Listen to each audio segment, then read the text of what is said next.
So this is the first class. If you are new to SAP, you have not taken any training, anything, you have not heard about it, the SAP. So in this, first let's introduce to the SAP. So what it stands for? It stands for Systems, Application, and Product in the Data Processing. And this is a company founded by 5 IBM employees, and its headquarters is in Germany. This is a German company.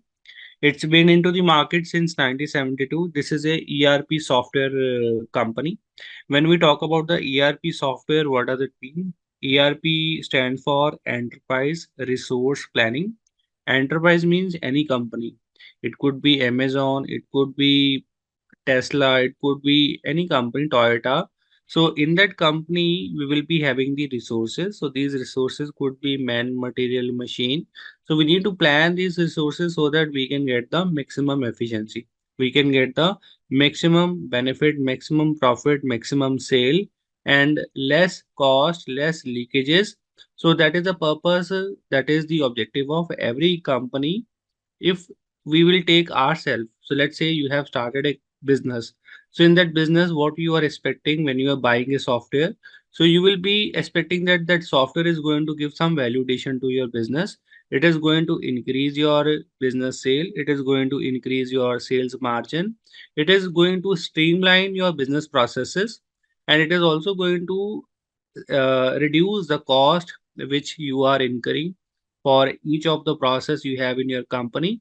So that should be expectation when we are buying a software, and that is a expectation we will also, like, we can also expect that the client will have, to whom we are just or SAP is going to sell this SAP software. So it is saying that this ERP market, when we compare the SAP with the other competition, so SAP is leading that ERP market, but in the market we also have other players like Oracle, we have BAN, we have Microsoft Dynamics. And when we think about any of the ERP, so ERP means we have a software. In that software, we will be having the processes related to the different functional area we have in the company. If you just see, we have a company, let's take example of a Toyota. In this Toyota auto manufacturing company, we have a server, and in that server we have the data. So this is the data which can be accessed by the different departments or by the different functional area. So this functional area could be HR, it could be production, it could be sales, finance, inventory, and so on and so forth.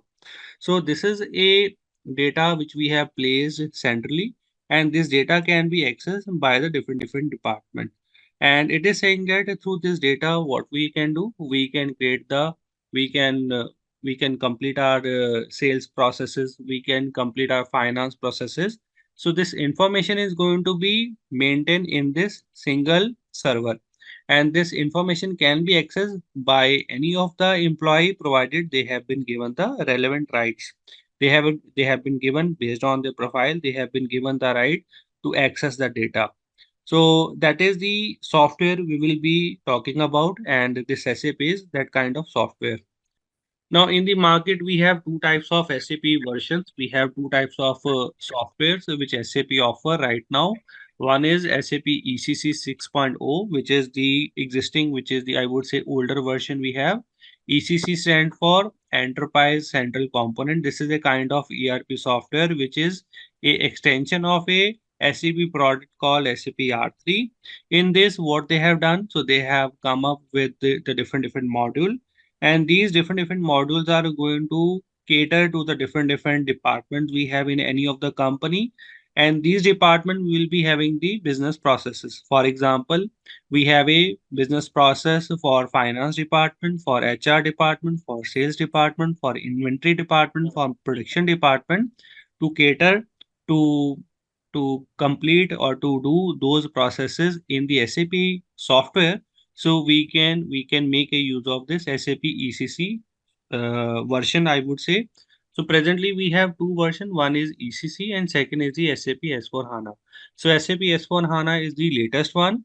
And if I talk about the split of these two versions we have in the market, so still there are 40 to 50% employees, oh sorry, there are 40 to 50% SAP clients who are still using this SAP ECC version.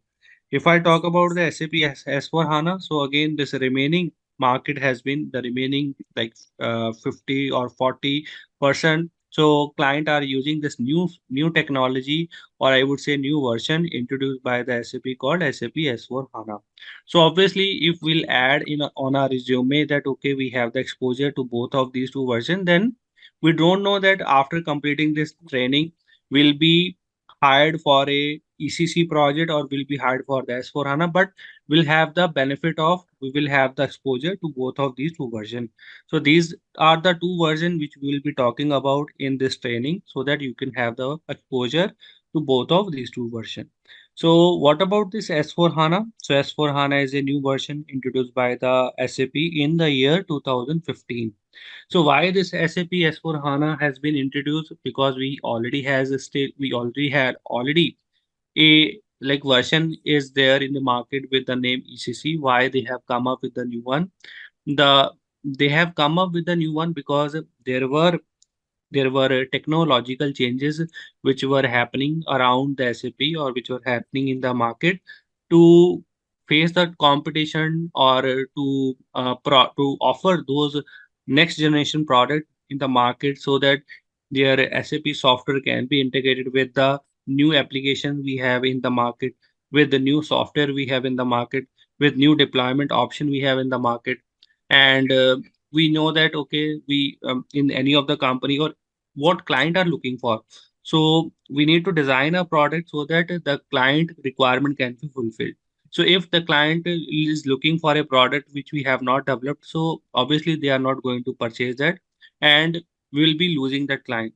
So in order to avoid that, we will be or from the SAP standpoint point, they have created such a product which is going to increase their market share, which is also at the same time can offer the next generation product to their clients, and which is going to streamline their business processes, which is going to automate their business processes, which can also going to offer, which will help the SAP to offer the digital product to their clients. And also right now we know that the scope of the GenAI, so we can SAP can also leverage the GenAI benefits. So we have those, and keeping all these things in the mind, so they have come up with a new version called SAP has for HANA, which they can offer new clients which have not implemented this SAP, and they can also offer this version to those clients which are on SAP ECC. So they can also migrate from EC to SAP S4 HANA. So that is again a new market which SAP can capture. Now, when we are working as a consultant in any of the SAP project, we'll be getting the landscape. In that landscape, we will be getting three types of client, three type of system. We'll be getting the user ID password for each of these system or for each of these client. So what is the purpose of having these different client? So first client is going to be your development client, second is going to be your quality, and third is going to be your production. If you are a end user, then you will be limited to the third one, which is the production system. You will not be bothered about the quality, you will not be bothered about the development. But if you are a consultant, then you need to know or you need to work on the development system as well as quality system as well as on the production system. So when you are working on the development, what kind of work you are going to do? First of all, it is a kind of a golden client. So we also call it as a golden client. Why we call it? Because on this we are going to do the development. We are going to do the configuration, and after that that configuration would be checked by ourselves. We'll be doing the unit testing, and we will be checking that if that configuration is correct or not, if it is meeting the client requirement, if it is meeting the expectation or not. After that we can move that particular development to the quality system. So in the quality system, we'll be again doing the testing. So there are different kind of testing we have in the quality system. So quality system is also known as test system. And in this test system, we carry out the testing like the unit testing. We carry out the testing like the SIT, which stands for system integration testing. Then we have the user acceptance testing, under which we take a document from the business, from the product manager, from the functional manager that okay, our configuration is working fine. They are convinced with our configuration or development. They are happy. Now they want the development to be moved to the next level. Then we have the regression testing. So all these kind of testing, we do it in the system called quality system. So in this quality system, when we are doing this testing, so the testing should work. For that, what we need to do, we need the data. So from where the data will come? So for this, what in the real time you will see. So we'll copy the data from the we copy the data from the production system. So this quality, the data, whatever the quality, whatever the data you will see on the quality system or on the quality server, so that would be exact copy of your production system. That would be exact copy of production system, because sometime what happens, so for example you are reported a issue. Now you need to replicate that issue, because user will not have user will not have sufficient time that okay, he will sit with you, he will let you know what kind of issue he is facing. So he will just send you a screenshot that okay, this is the error I'm getting, and that error I'm getting while posting a document. So what you will do as a consultant, so you will not do that testing in the production. So you will be given a access of the quality system. And in the quality system, we have the same data which we have in the production system. What you will do, you will replicate the same scenario. So when I'm saying you will replicate the same scenario, what does it mean? It means that the way user is doing the posting, same way you will be also doing the posting in that same company code, in that same business area, in the same amount. So you will try to do that posting. And if you are facing the error, that it means you have got the issue. Now what next you need to do? You need to do the RC. You need to find why that error has come, and after that, what next you need to do? You need to fix it. It should not reoccur in the future. So for that, what are the steps you need to do? So those steps you need to do it in the development system, and finally we'll be moving to the quality, and finally we will be moving to the production system. So that is the kind of work you will be doing in the quality system. And the production, as I just shared with you, this is the live system. This is the live server, live data we will be having on this system. And this production system we will not be using as a consultant. This will be used by the business. This will be used by the users from the business side, and those user would be finance user, controlling user, those are the inventory user, sales user, those are the production HR users. So those these users will be doing their day-to-day business activity on this production system. And in the real time, the data, that posting will happen on this production system. So why SAP is preferred as a ERP software? If we talk about the other players we have, so why SAP is a leader? So the reasons are 80% of the Fortune 1000 company run SAP, and 87% of the global 2000 company run the SAP. More than 300,000 company in 180 countries run the SAP. And when you think about the large, big MNC organization, so they prefer to have this SAP as their main ERP software. So they can't rely on any other software because of the bulky data which SAP can manage, because of the performance productivity they would be able to get it in the SAP software if we compare with the other software available in the market. Then SAP has booked the 33 more than 33 billion dollar of USD dollar revenue in the year 2023. Then it is saying that the benefit of SAP software, what are the benefits? So through this software, any business client can expect the increased efficiency in their business processes. And they can also, this is also going to help them to do their decision making. Then through this, they can also enhance their visibility. So they can project their sales, their margin, their profits, and accordingly, they can just do their activities, or they can plan their business, or they can also have the expansion plan. So that kind of decision they would be able to, or that kind of visibility they would be able to have it through the SAP software. Then standardization, so we can expect the standard solution. or client can expect the standard solution. So when we are talking about the standard processes, standard solution, what does it mean? It means that that particular solution which is working for one company, so it is not something that that same solution is not working, or the same process we are not following in some other company. So there are some best practices, there are standard solution, standard processes which SAP has given, and those we can expect in all their SAP clients. Then it is also going to be very cost effective. It is going to save the cost. Then digital product it can offer to the client.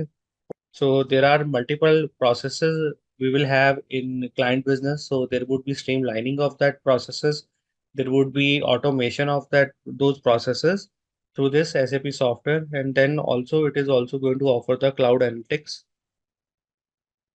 So here we will also talk about the kind of modules or kind of consultant we have when we are working in the SAP environment.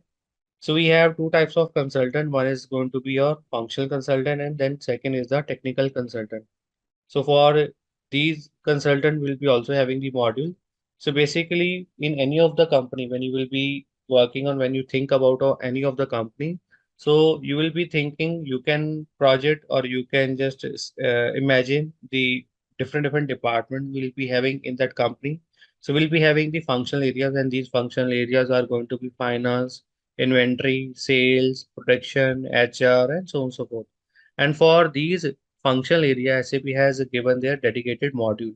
So for example, for the finance, we have a SAP module called SAP FI.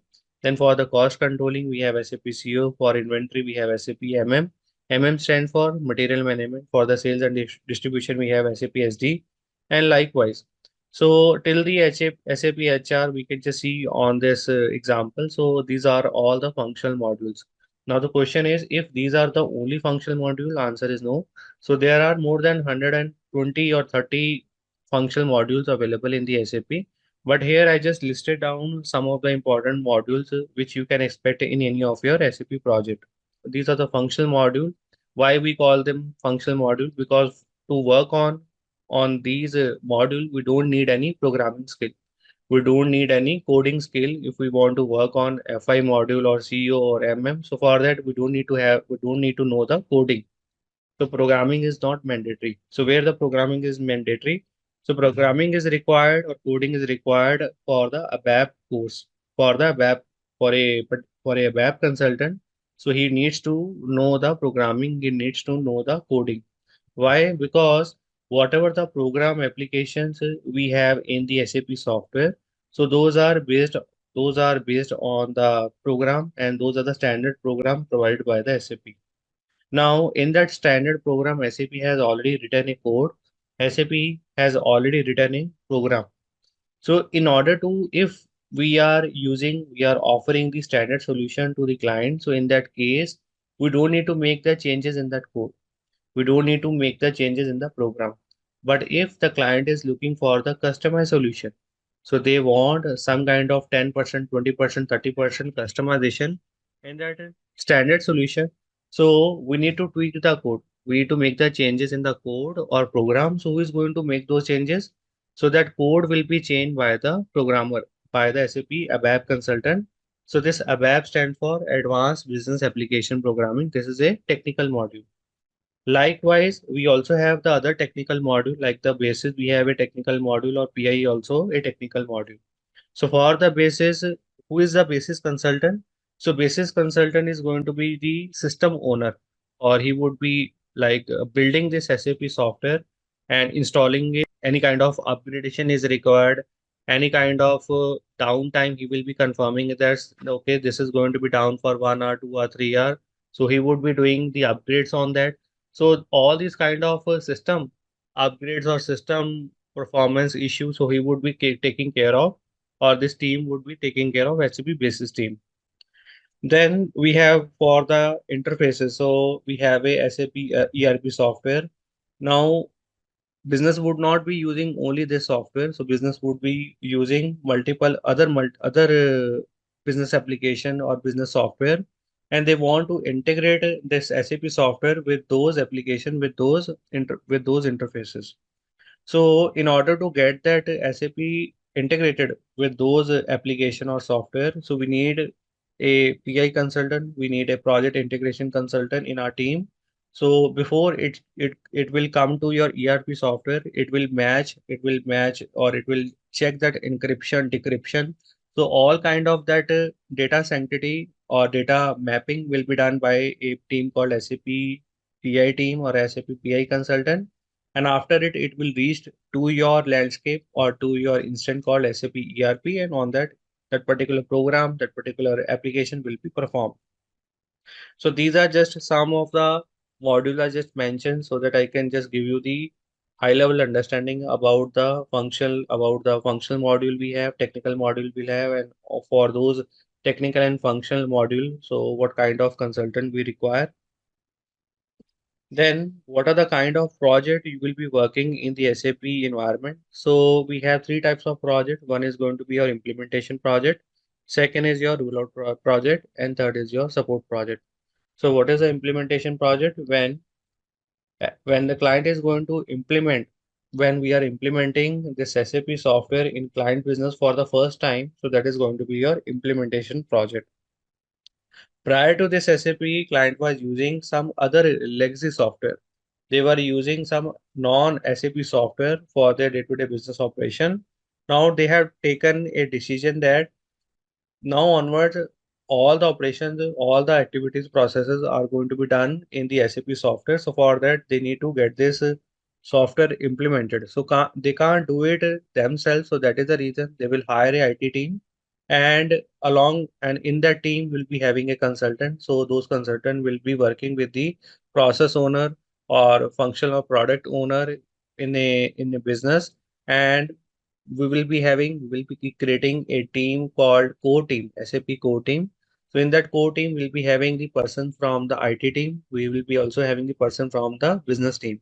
So both of these two will be doing the work on the implementation project.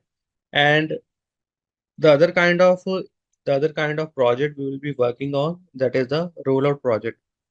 So how this rollout project is different from the implementation project?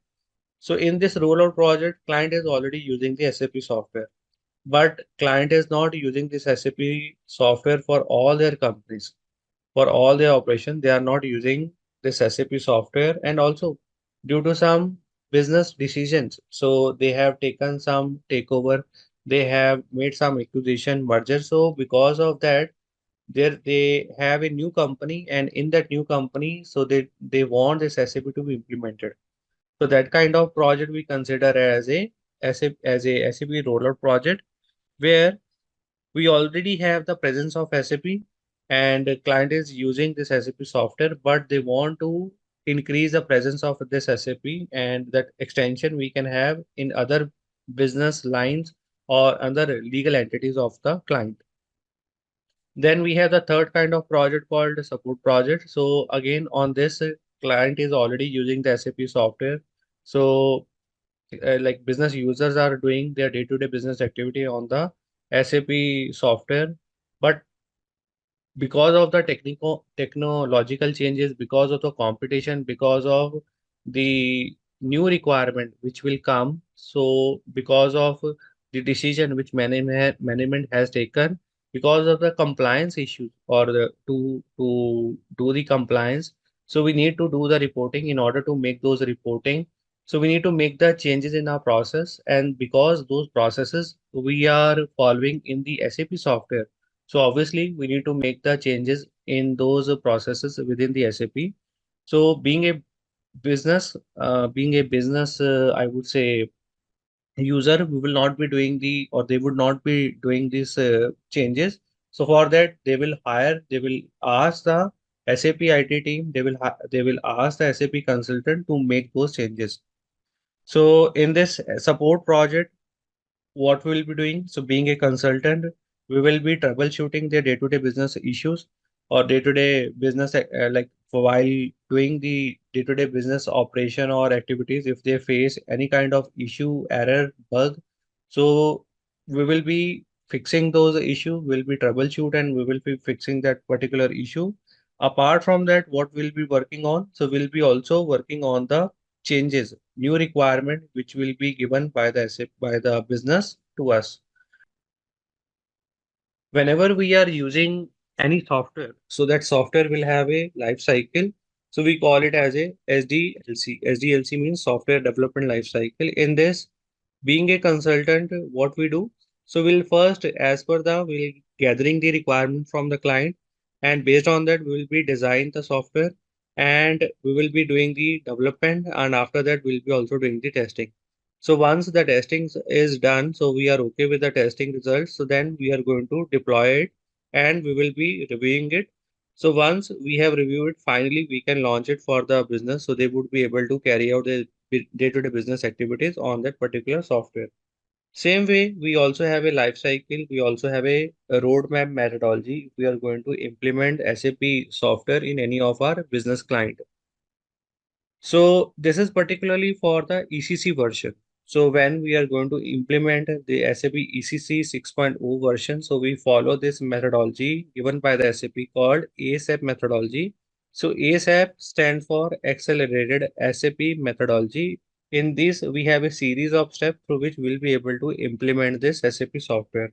So what are these series of steps we have? So first, we have the project preparation, then we have the business blueprint, then we have the realization, final preparation, go live, and after that we need to do the support. So under the project preparation, what we do the scoping of the work.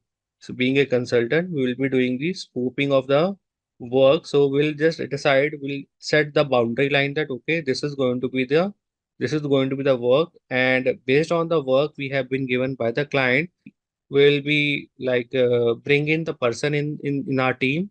So we'll be having the team size. So in the team, we'll be having the FI consultant, we'll be having SD, HR, MM. So based on the scoping, based on the scope of the work, so we'll be having those functional and technical consultant in our team.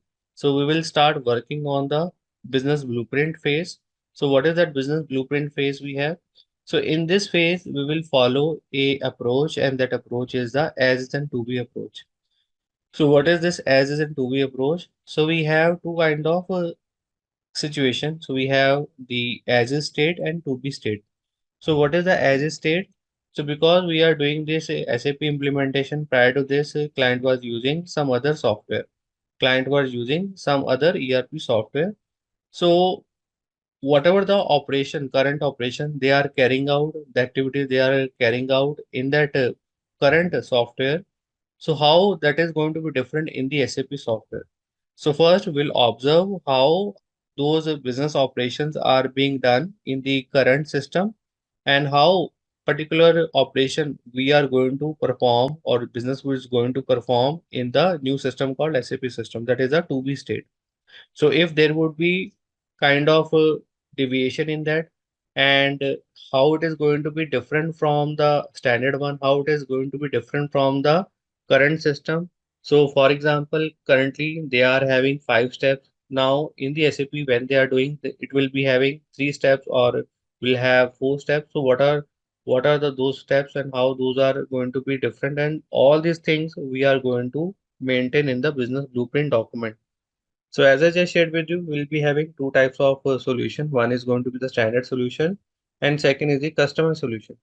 So customized solution is your client specific solution. So why we will have this? Because when we are analyzing their as is and to be thing, so we have offered them for their business operation, we have offered them the standard solution. But sometimes it happens that the standard solution which we have offered to the client, so they are not convinced with this. They don't want to adopt that standard solution 100%. So they want some kind of customization in that. So maybe that customization may be 10%, 20%, 30%. So in order to provide that customization, so we need to work on the fit gap analysis. So how much is matching with their expectation, their requirement, and how much is the gap? So how the new solution is different from the standard one, and for this we'll be working on the fit gap analysis, and this fit gap analysis, for this we'll be writing the functional specification document, In that function specification document, we'll just mention that okay, this is the requirement we have, and how we are going to get that requirement fulfilled with the customized solution.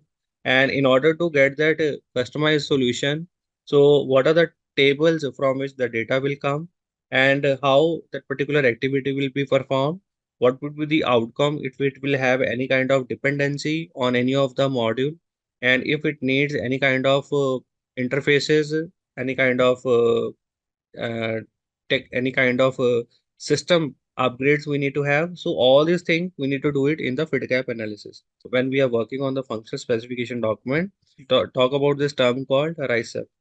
So what do you mean by this RISEP? So RISEP means so R stands for report, I stands for interfaces, C is for the conversion, E is for the enhancement. Then we have F for the forms and W for the workflows.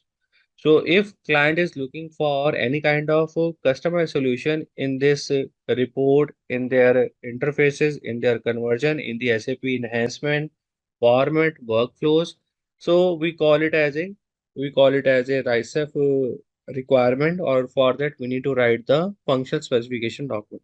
So once our documentation is done, we can move to the next step called realization. In this step, we will, being a consultant, we'll start working on the SAP software. We will be doing the configuration. After that, we'll be doing the testing. And once our testing is done, so we can move that development data to the final system. And on that final system, business also expecting their legacy data.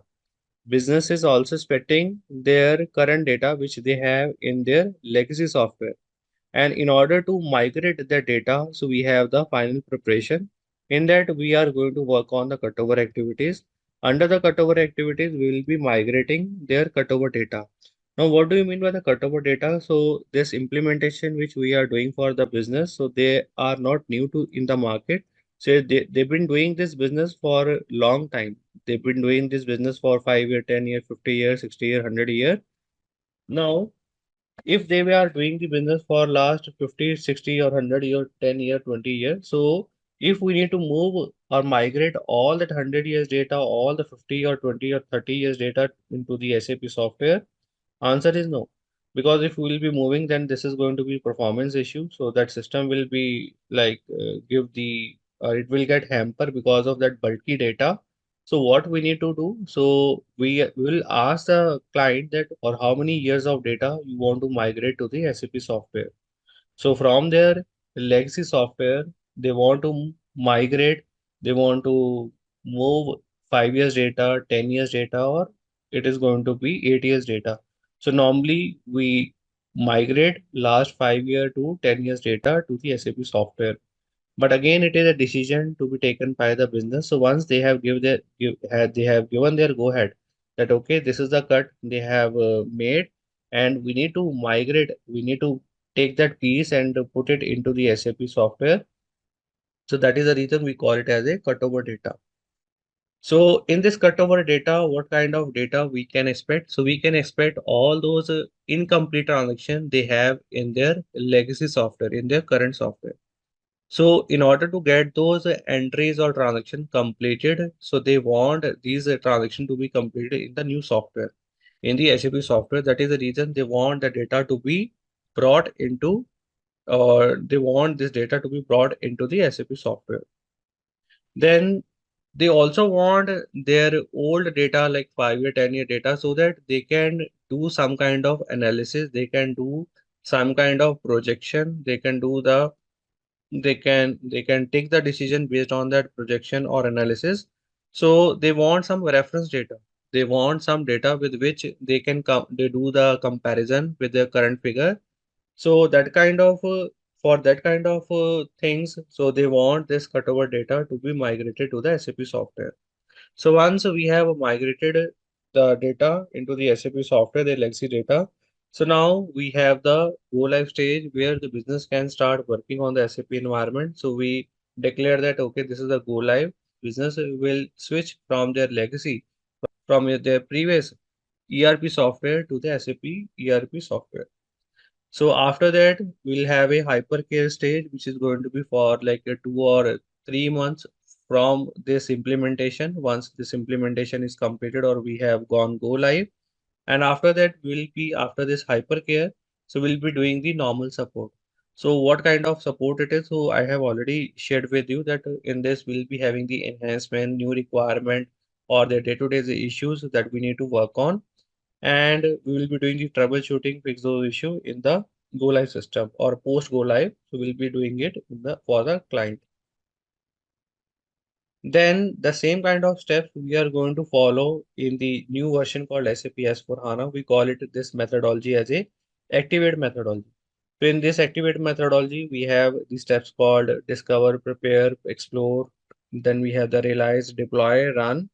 So under the discover, again, we'll be gathering the business requirement. Then we'll be doing the scoping of a work and we'll be hiring the team based on that work.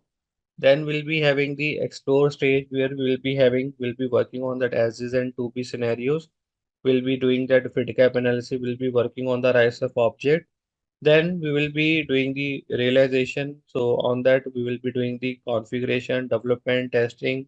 We'll be migrating the data under the deploy stage, and that data will be moving to the SAP software, that is a HANA software, and after that business can start working on the SAP landscape.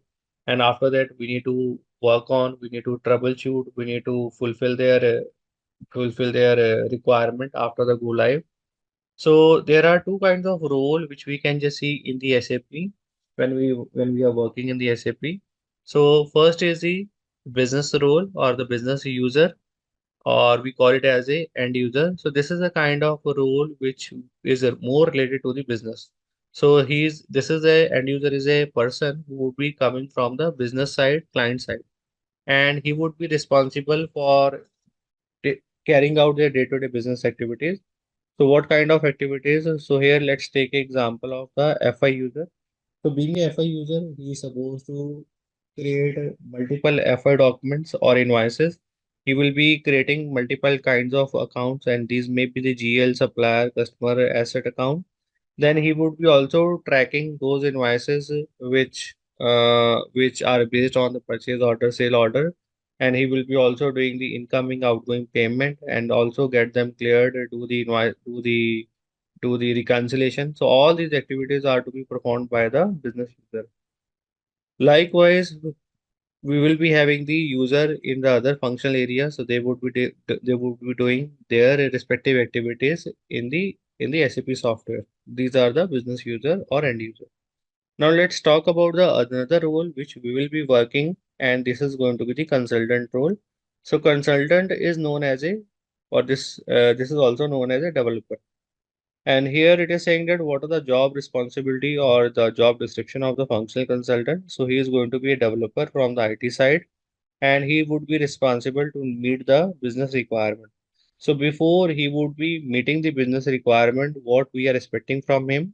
So we are expecting that he should have a clear understanding about the business processes. He should know what is the procurement to pay. He should know what is the order to cash. He should know what is the advanced processes, because in the business we have multiple processes. We call it as a SOP, that is the standard oriented processes, and this is from the business side.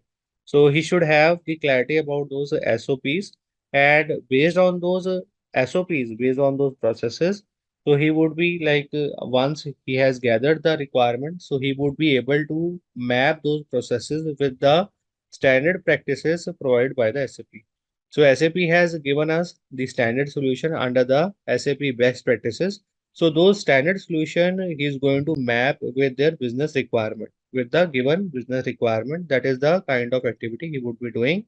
Once he has done this mapping exercise, so he will be working on the documentation. This is going to be the business blueprint documentation, functional specification document, or he would be also creating the user manual so that the user would be able to carry out his day-to-day business activity once this system has been handed over to the business. And he would be also giving the training document. So in that he would be having a series of steps to do a particular thing along with the screenshot, that okay, which transaction code, which path you need to follow if you want to create a document, if you want to post a invoice, if you want to accept a advance, if you are giving any advance, so how that particular activity is to be done.